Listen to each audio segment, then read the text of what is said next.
après qu'un chauffeur lié au phénomène Chauffeur Inc. a tué une mère et son fils, l'homme qui a fui le pays et échappé aux autorités pendant des années connaîtra enfin sa sentence. Ça fait au moins 5 ans, 10 ans que les conducteurs, les chauffeurs de camions des poids lourds du Québec crient qu'il y a un problème à l'industrie. Ça n'a pas été pris au sérieux. Le phénomène des chauffeurs Inc.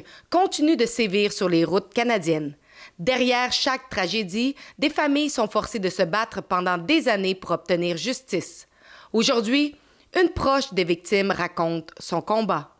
Mais d'abord, revenons sur les faits. Le 19 juillet 2022, vers 22h30, Baljit Singh conduit une semi-remorque de 53 pieds dans une zone de travaux à Brossard, près de Montréal.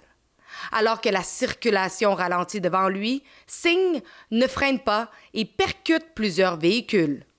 Devant le tribunal, il a reconnu qu'il jouait à un jeu au moment de la collision. Les documents judiciaires indiquent également qu'il était au téléphone depuis plus de 60 minutes. Le bilan est terrible.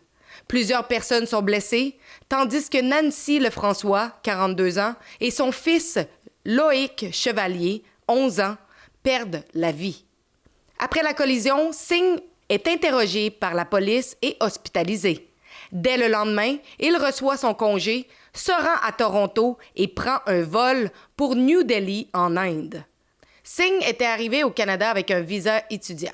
Il avait notamment en sa possession une carte du collège Matrix, un établissement basé à Montréal. Pourtant, au moment des faits, il résidait apparemment à Brampton, en Ontario, tout en détenant un permis de conduire délivré par la Nouvelle-Écosse. Essayez de comprendre. Il travaillait alors pour la compagnie The Harman Group. Et les accusations criminelles et le mandat d'arrestation n'ont été déposés qu'en septembre 2023, plus d'1 an après la tragédie. Mais à ce moment-là, Singh se trouvait déjà aux États-Unis. En avril 2023, quelques mois après avoir quitté le Canada, il est intercepté à la frontière sud-américaine, puis remis en liberté avec l'obligation de comparaître. Merci aux politiques frontalières de l'administration Biden. En mai 2024, Singh obtient ensuite un permis de travail aux États-Unis. Puis, en octobre 2024, plus d'1 an après l'émission du mandat et plus de 2 ans après la collision, la Sûreté du Québec demande aux autorités américaines de vérifier si elles possèdent des informations sur lui. La réponse arrive dès le lendemain.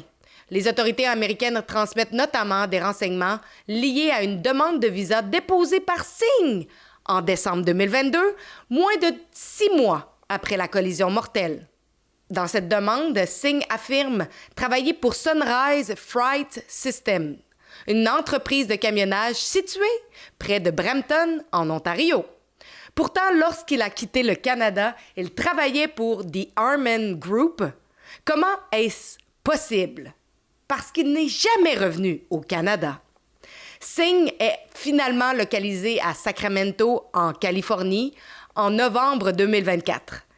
Il ne sera toutefois arrêté que le 21 août 2025 avant d'être extradé vers le Canada. Au moment de son arrestation, il aurait travaillé pour Amazon et entrepris des démarches pour obtenir un permis de classe A afin de pouvoir conduire des poids lourds à nouveau. Cette affaire illustre les failles associées au phénomène des chauffeurs Inc. Des parcours difficiles à retracer, des permis obtenus dans différentes provinces et des contrôles qui arrivent parfois seulement après la tragédie. J'ai rencontré la belle-mère par alliance de Nancy qui se bat depuis des années pour obtenir justice et pour empêcher qu'une autre famille vive le même cauchemar. Le 19 juillet, Nancy est partie de chez elle, de Saint-Jean-sur-le-Richelieu, pour venir chercher Mathis à Sainte-Martine. Il y avait une déviation sur l'autoroute 30, la 10 était fermée, fait qu'il faisait passer par le boulevard Cousineau. Et il y a eu une zone de ralentissement. Puis M. Singh n'a jamais freiné, a passé directement sur l'auto de Nancy, en percutant Loïc, le premier, qui s'est couché sur sa mère. Mathis était dans l'accident, Benoît était dans l'accident. Benoît était retrouvé à l'extérieur de l'auto, OK? Très étrangement, là, on n'a pas compris comment ça se fait parce que Benoît portait sa ceinture. Mathis était déclaré mort sur les lieux d'accident, a été réanimé, heureusement, parce qu'on aurait pu en enterrer 4 cette journée-là. Là. Après ça, au mois d'octobre, on a su que monsieur avait quitté le pays, sans conséquence. On l'a pas détenu en sol canadien, on n'a pas saisi son passeport. Après ça, on a su que monsieur... la demande d'extradition avait été faite en avril, au mois d'avril 2025. J'ai su que la demande d'extradition avait été envoyée dans un autre pays, mais sans me préciser quel pays. 2025? Oui. 2025. L'accident a été fait en 2022. Ouais. Le traité d'extradition a été fait en 2025. Oui, exactement. Il y a eu un congé de maternité qui a été pris entre, là.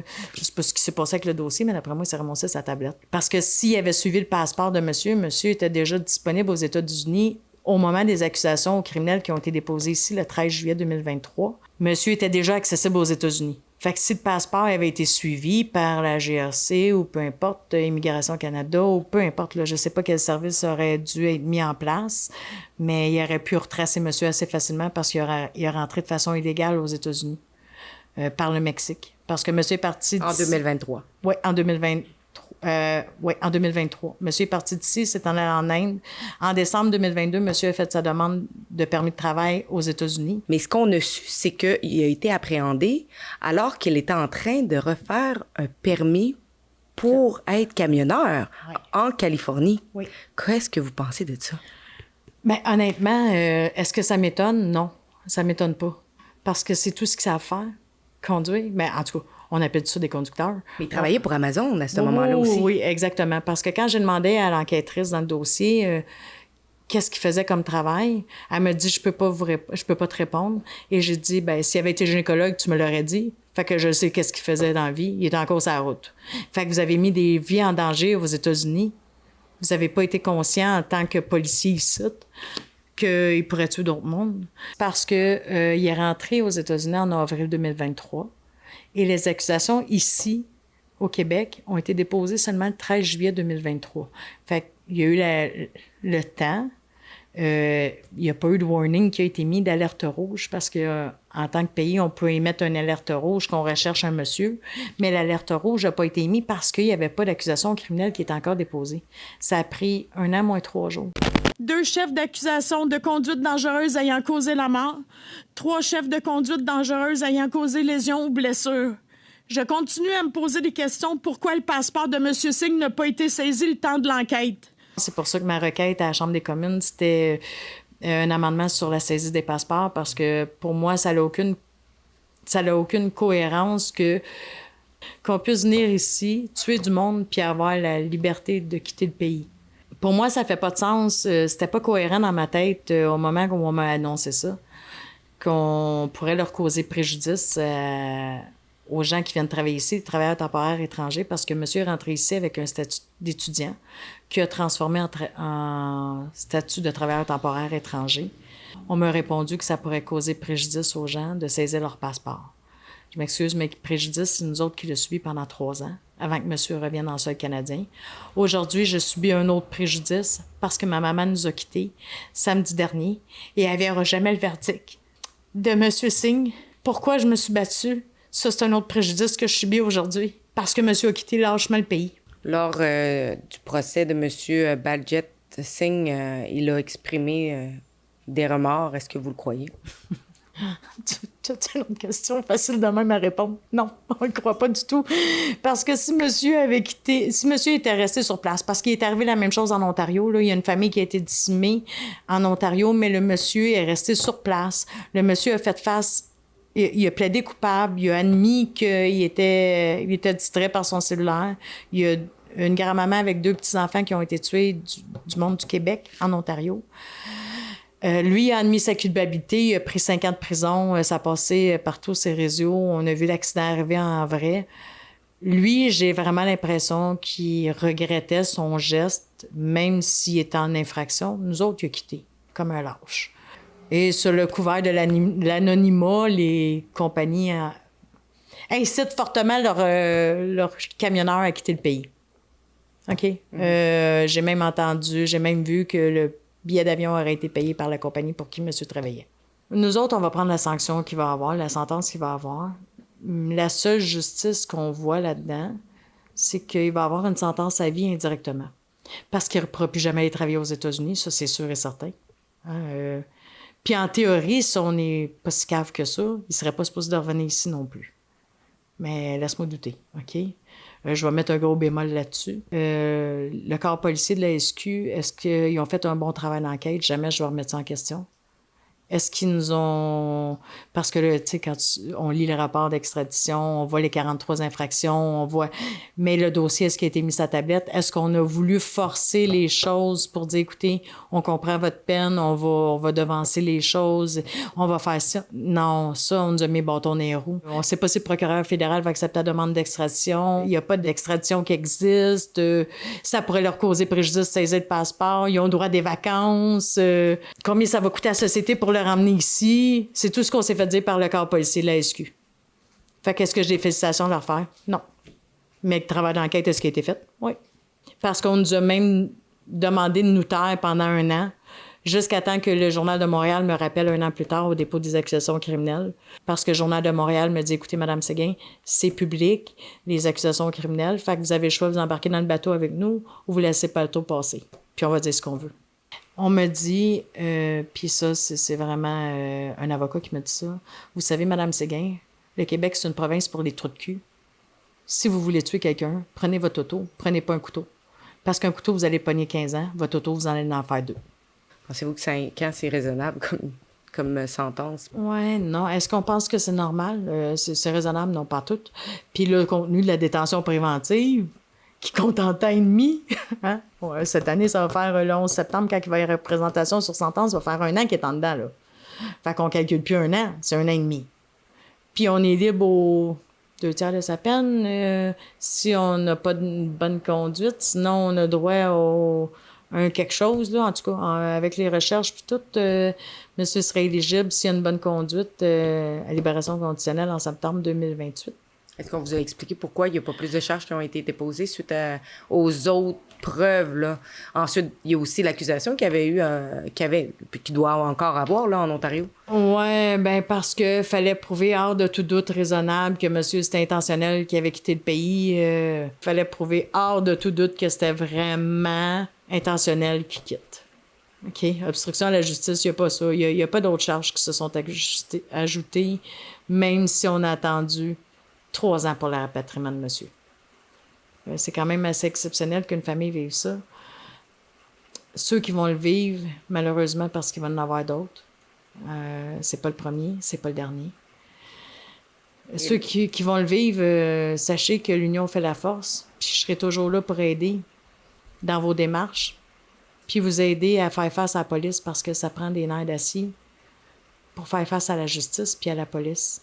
Ça prend du temps, ça prend beaucoup de courage, de résilience. Je ne sais pas comment dire, mais ça prend énormément d'énergie pour faire face à ça. Et tout a commencé sous le régime de Trudeau. Effectivement.